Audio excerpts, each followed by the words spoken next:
everybody. Welcome to our Facebook Live. I'm going to talk today about conflict in relationships. So I'm going to take up a question in the group, and I want to talk a lot about just principles of good communication. And perhaps not surprisingly, I'm going to be very focused on you and your ability to handle yourself in conflict, because that's all you have control over anyway. It's easy for the worst in us to emerge in these kinds of conversations because they are very close to the bone. They are charged conversations, charged meanings often. And so the opportunity for your worst behavior to emerge is high. So let me read the question that I'm going to address. This person writes, "My husband and I have always struggled to resolve conflict in our marriage. Lots of hostility, verbal and emotional abuse from both sides. We both have perpetuated terrible dynamics and patterns that I'm currently working to change. Recently, I hit rock bottom, and I've researched so much about how to resolve conflict better and am currently in therapy. I'm working on breaking some of the patterns, but it is rough. My husband will continue to use horrible techniques such as gaslighting, name-calling, and empty threats during arguments. Luckily, he never fulfills those threats, and he never does anything about them, but they're hurtful nonetheless. I haven't been a pillar of goodness either. I've definitely done my fair share of abuse and have hurt him a lot too. I do my best to stay calm and use the "when you do X, I feel Y" statements. I do my best to bring it back on topic if he starts to kitchen sink it, although as you can imagine, I'm not perfect. It's very complicated as we agree on the important and big things in life, and when we have major hurdles like finances or house buying or something, we're completely on the same page. I love him very much. He doesn't cut me off from friends or family, and our finances are separate, so he doesn't try to control me in any way. He's aware of the name calling and yelling and does apologize when he knows he's done something wrong, and I've seen changes, which is why I'm still in this. I don't feel physically unsafe or anything. We just really suck at the small disagreements, and I'm just feeling very, very discouraged. How do you stay in it and continue to break unhealthy patterns and dynamics even when your partner isn't at the same pace you are?" Okay, so first, really good question, and I really respect what this person's doing in her question. Is she is acknowledging, I am not just a victim here of my husband's poor behavior. I have been in it with him. I have done many of these same things.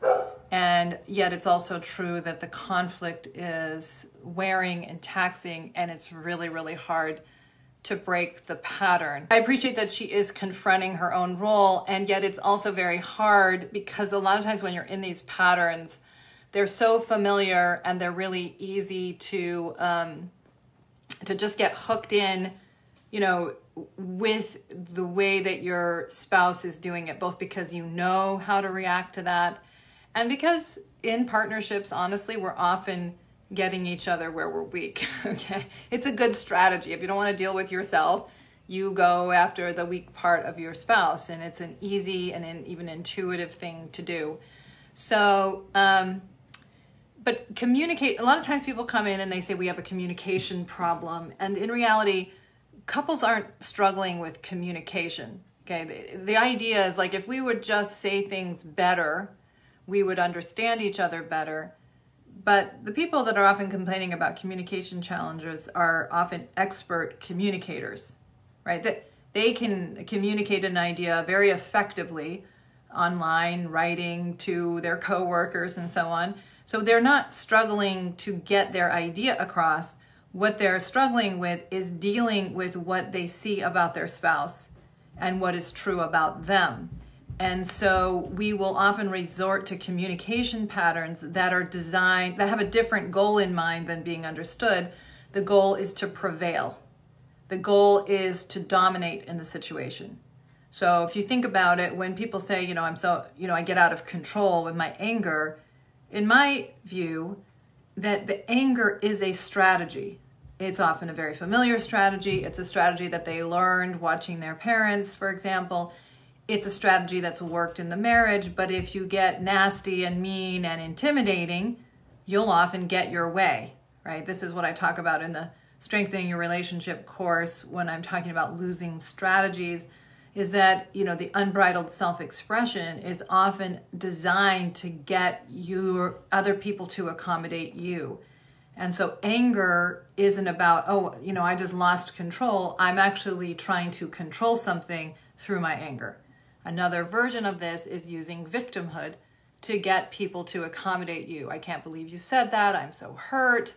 How could you say that when you know that's an insecurity of mine? And you get other people to accommodate you and gravitate to you, even if they're doing it resentfully, which usually people are when they're getting manipulated through anger or neediness. But you still can have this sense of winning. It's so ironic how wanting to win is so often a losing strategy. Absolutely, because in any partnership, trying to prevail, which we do when we have difficulty regulating our sense of self, you might get the thing you want, but you will undermine friendship, trust, partnership, collaboration, and peace in the marriage. So what natural man wants, that impulse to prevail, is often working right against another goal that we often have, but gets put second, which is the goal of peace, or the goal of friendship, or the goal of collaboration. And so communication problems are not problems with articulation of an idea. Communication problems, as people think of it, are really problems of self-regulation.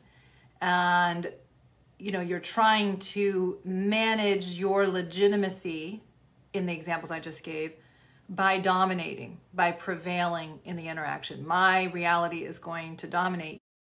We want that validation, is how I talk about it, right, in the courses, is we want other people to make us feel okay about ourselves. That's why most of us get married. You lock in somebody who's now promised God they're going to love you no matter how immature you are. And then when they don't do that, you now have a right to critique them and act like a victim of them when their humanity shows up. So to live well in the world, right? So you can't be awake in the world and in honest relationships and always get reinforcement, though. So the more we need that reinforcement, the weaker we are and the less likely we are to get it. And so to live well in the world is to tolerate when people don't reinforce you and don't reinforce what your experience is or your conception is. And, we often want to use the language of I'm looking for safety, other people to be nice to me when I say what I think and feel. And of course, yes, we need to respect each other. We need to be decent to each other. But I think what's more important than the idea of other people providing safety for me is for me to be strong enough and self-respecting enough that I can tolerate that others won't see things the same way, that others can be mean, that others can be not respectful and still handle who I am and behave in a way that I believe is respect-worthy and decent, right? So the locus of control needs to be inside of yourself to live life well. And what we do in our immaturity is we will turn it over to others and look for others to provide us with our sense of well-being. And especially the more the person matters to you, the more you do this. And the more the topic is important to you or is linked to your sense of safety, the more likely you are to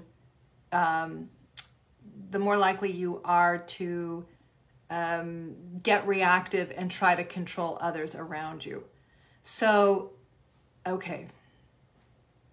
So if you demand protection and reinforcement, you'll always be weak and reactive because that locus of control would always be outside of you. So the author of the question, she's really clear that they actually love each other and that on the things that they agree on, they actually do really quite well, that they can make what might be for some people really challenging decisions around finances, around purchasing a house, for example. She's saying there's a lot of good things in a lot of places where we share objectives and we share a similar point of view, and then we do great. And this is true for so many couples, that the things they agree on is where that life is peaceful and good enough. It's what happens when you don't agree. It's what happens when you see the world differently that you start wondering if you married the right person, right? And so, and it's in that challenging spot that couples will often bring out their darkest selves, because it's where they can't get reinforcement, often around things that really matter. And so in this couple, when they don't agree with each other, then they go after each other and they try to take the other down. They use disparagement, name calling, personal attacks, right, to keep their own sense of self together, to get what they want, to get life to yield to them. And this is very normal human behavior, but behavior that will always undermine our relationships. So again, anger and victimhood are often strategies, not honest responses. And, you know, that can be a way to get other people to yield to you, and you might get accommodation, but you'll never feel at peace in the relationship, and you also don't feel at peace with yourself. And I think this is really, really important, because you can't make other people love you, you can't make other people respect you, but you can operate in a way that you have self-respect, that you have deeper self-reference, that you are more able to self-regulate and therefore handle people seeing the world differently than you better and more constructively.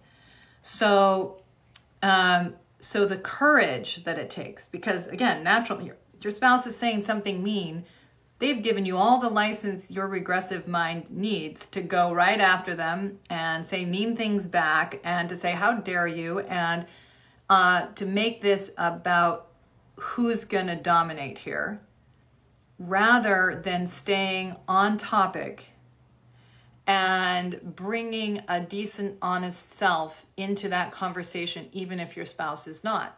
That takes a lot of courage, and what it really takes is a loyalty to your highest self, not a loyalty to managing the other so you feel okay. That's what our instinct is, but it keeps us trapped. We create the prison that we operate in. So, okay. So the goal is to fight with yourself, not with your spouse.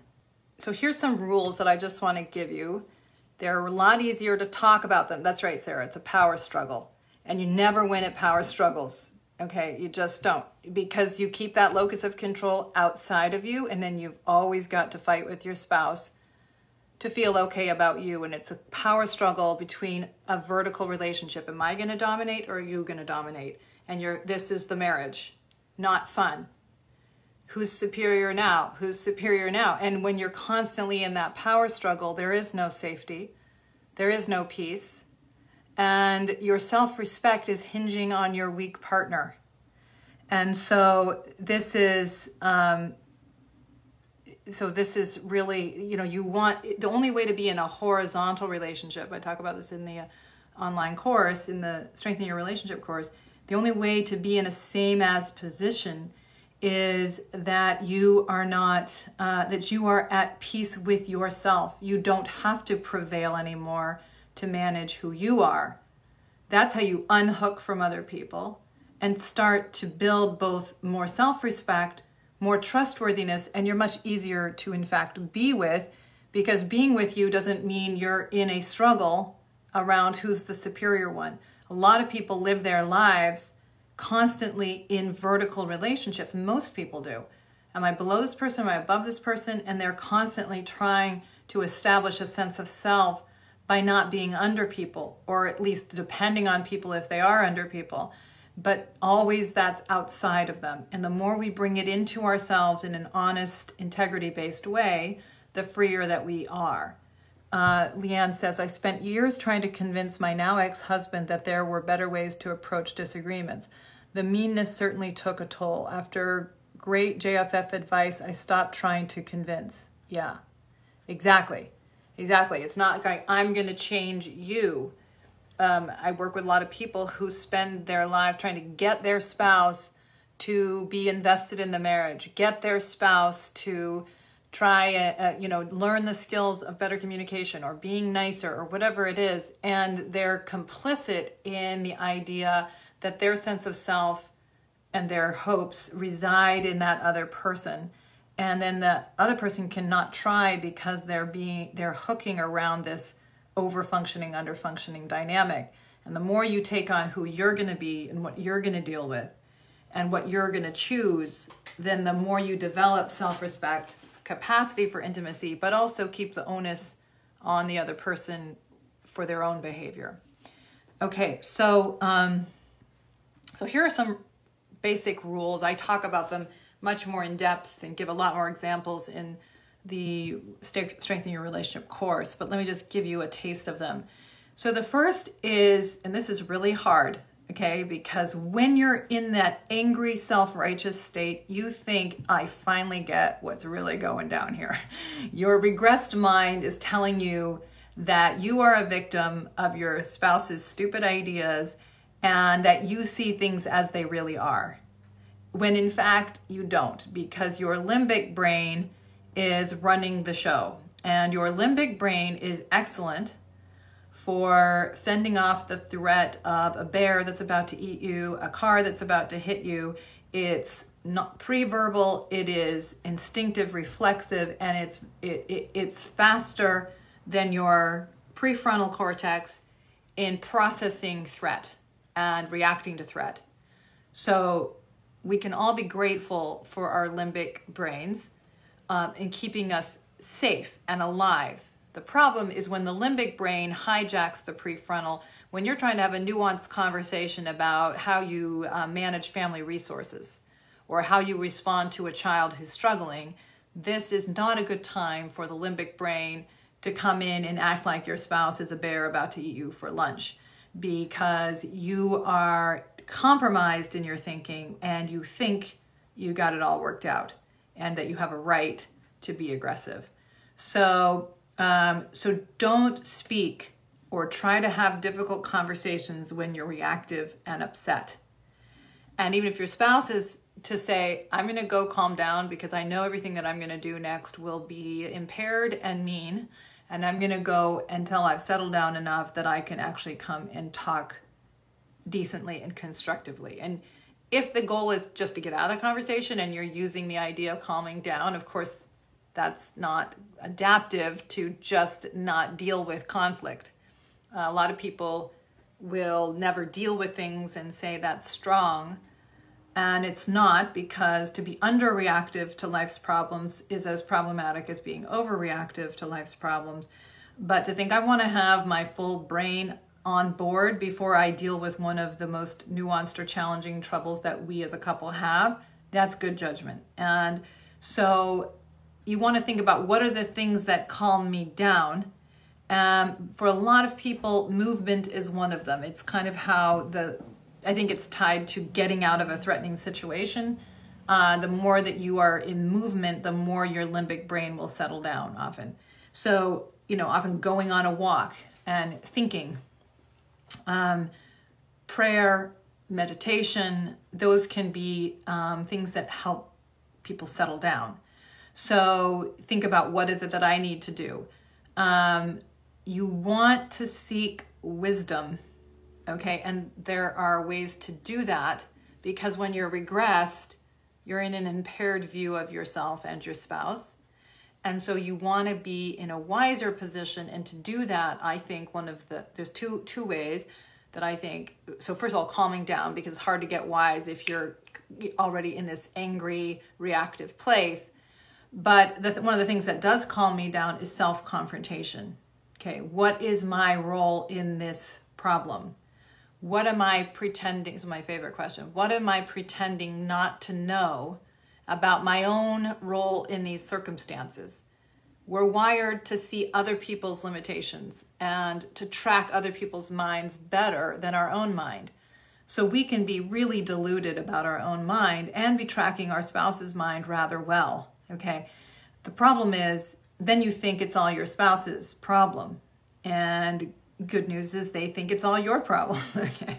And then you fight each other as if the way you do this is going to get the other person to be like, you're right, it is my problem. I am the problem. Okay, so it doesn't work that way. You have to look at, how am I complicit in or a part of my spouse's behavior? And that's a hard question because your mind wants to take you away from it. It's also easy to not see it.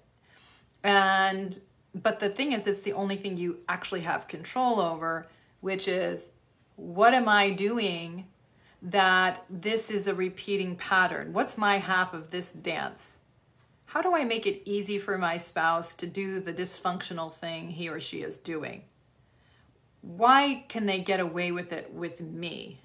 What is it about me that this is something that has a sense to it in their world? Now, that's of course not the idea that I'm responsible for my spouse's behavior, but I'm part of the ecology of this recurring dynamic. And so what am I doing in it? And what do I need to address in myself around it? Okay, yeah, so Amanda says, a spouse who always wants to be better then their partner may get a partner who gives up trying to compete, and then no one wins. That's exactly right. Okay. Can you speak to how disconnecting from this dependent position is different from creating distance? Yes, I will definitely do that. That's a good question. When you're hooked into somebody else's psyche, you're going to do one of two things. You're either going to try to control them through dominating and getting them to do what you want, or control them through, yielding to them, but you're still trying to get control over the dominant one. The big thing is that if you need somebody else's behavior to reinforce you, either you are here and you protect me from life, or you yield to me and my amazing ideas, okay. In either case, you're going to be controlling, whether that's covert or overt. Also, the other strategy is I'm going to disconnect from you because I can't handle my sense of self when I'm in your presence. So a lot of people that are walled off, as I talk about in the relationship course, are in fact overly reactive to other people's minds. That's why they need to be distanced. That's why they don't invest themselves in the relationship. That's why they don't show much of who they are. That's why they're low desire. That's why they don't show up sexually, because they can't sustain their sense of self while mapping and knowing their spouse's mind and desires.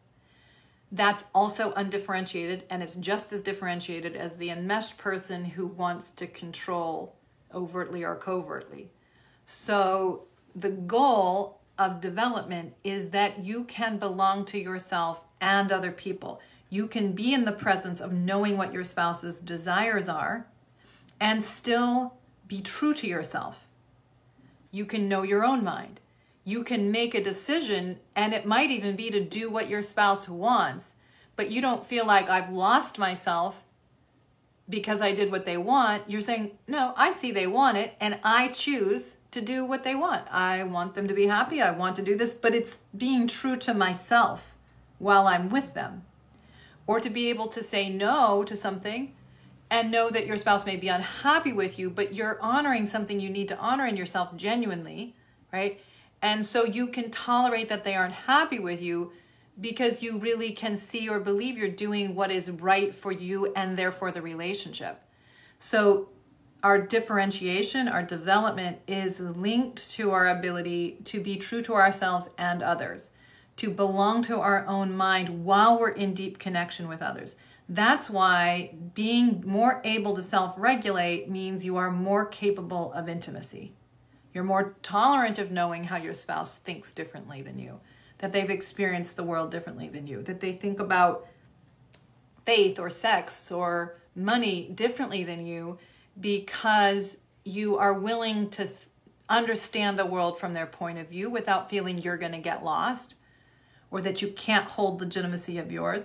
That if their point of view actually changes or shapes your point of view, that's okay too, because not because they now won, but because you're willing to take what's true wherever you find it and claim it in your life and in your mind, that you want to be disabused of poor ideas if you want to live life well, because your ego's not running that process, your need to think you're always right or somehow, never get anything wrong, because that's not what you're beholden to. You want to live wisely and truthfully And you trust yourself in that process enough to be open to what others think and feel and believe. Something, by the way, that I want to see more of in the group, okay? So I'm going to talk about that in a minute. Okay, so you want to calm yourself down, meditate, pray, think, and self-confront is a big part of calming yourself down. What am I pretending not to know about my role? Why would someone reasonable, right, say or think what my spouse said or thought? Okay. How does their behavior make sense? I mean, you may be aware of the parts that seem crazy, okay, but what's the sense in it? What's their goal? How does it make sense in relationship to you? What role do you play in it, right? How do I make it easy for my spouse to do what they're doing? And these, very importantly, these are the mechanisms that develop a more solid self, right? It's you are living more honestly. You're not a house divided. You're getting more aligned within yourself. You're living more truthfully, more honestly. That's how you become less dependent on other people's approval, is you know who you are. You know your own mind. You're not running from what's true inside yourself. Those of us who don't know our own minds, or the places that we're running from our own minds, we will want to control what other people show us about ourselves. And we'll punish them for showing aspects of ourselves we don't want to deal with yet or ever. And so the more that you honestly confront that, the less you need other people to prop up the idea that you're good, because you've dealt more firmly with who you are inside yourself. And that's the passageway into freedom. That's why my favorite scripture is the truth sets you free. The truth punctures reality, punctures your inflated sense of self, sobers you up, then sets you free. Because you grow out of your dependency on other people's approval, but you also become more able to really be close to someone because you can belong to yourself and be with them deeply and share yourself and your heart and your mind and your sexuality without feeling that you're being obliterated in the process. So, okay, so that's the first thing. The second thing, and I'll talk about this as it relates to the group as well, but self-define. Your communication, when it's intimate, is self-defining. It's not designed to prevail or to win or to be the smartest guy in the room. It's not about that. It's about showing who you are, right? So it's weak people need to control others. Strong people will control themselves. Strong people will let other people know who they are and how they've come to be who they are, because they don't have anything to manipulate or hide. They don't need to manage how they're seen, because they are at peace enough with who they are as a flawed person, but a worthy person. So, if communication is not about getting control of others or getting others to reinforce the world as you understand it, then you don't have to be aggressive in your speech, right? And so one of the ways of kind of tracking how you're in communication is, am I using I statements naturally? Okay, you can use this as like a little bit of a, like a tool to manage yourself if you want to go into defining your spouse or defining someone else, and instead to speak in terms of I think, I feel, I believe, I want, okay, and I'm going to talk about who I am relative to this challenge. So you're not there to define, you're defining yourself, but you're not defining reality for others. So you can use this as, I feel X when Y happens in Z circumstances, or, I believe X because of Y and Z experiences. But again, you're showing who you are without the agenda of getting other people to reinforce your view and, or defer to it or embody it themselves. So, okay. The other principle is that before you speak, and this is, everybody's intelligence would go up dramatically if we would all do this. Before you speak, to think, is what I'm about to say going to pull for something constructive or not? is my participation in this conversation of conflict or difference going to pull for the best in my spouse, or is it going to pull for their indulgence or defensiveness? Okay. Now, for most of us, the right answer would be, especially if we're limbic, is it's going to pull for their defensiveness, their reactivity, their hostility, whatever.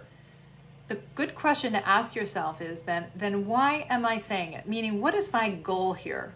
Because a lot of us are saying, oh, I have a goal of a closer relationship and that we work this out.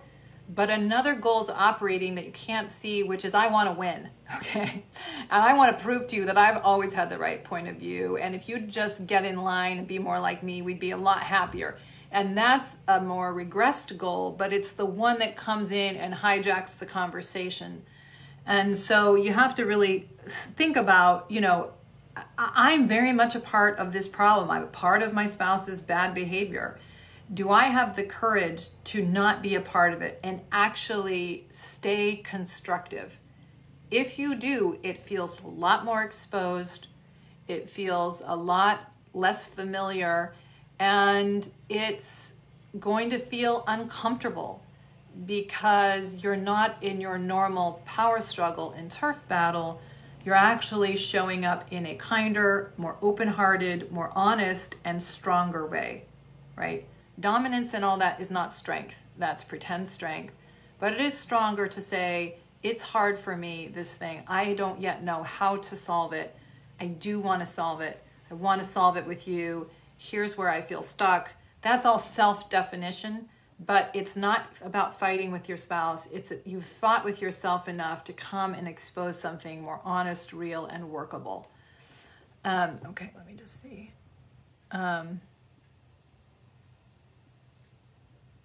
Oh, interesting. Electra says, it was said of the poet Shelley, quote, that he continually sought outside of himself that which he destroyed within himself. Exactly. That's very profound. Okay, great. How do we know our own mind and not run from it? It's a great question. And, I think making a commitment to yourself to be as honest as you can with yourself is the kindest and most courageous thing you can do. You're still going to be blind, okay? There's just so many things we often just can't see. They're so cohesive in our mind that we don't see our own liabilities, or especially if they were played out in our families of origin, they're just so normalized that you don't see them as liabilities.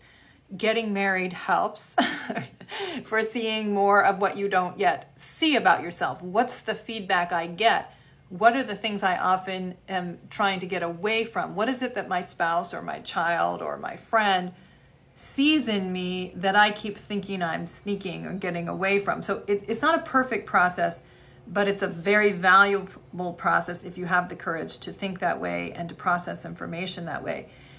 Also, going to a good third party, somebody that's wise enough to look at you. I think the best coaching and therapy happens in marriage, because even if I'm working with the individuals themselves, the context of the marriage is very exposing about where each person is operating from and how their mind operates, rather than self-report. Because we go in self-report, we often just offer the best interpretation of ourselves that there is. We do it instinctively, okay? We self-delude in this way.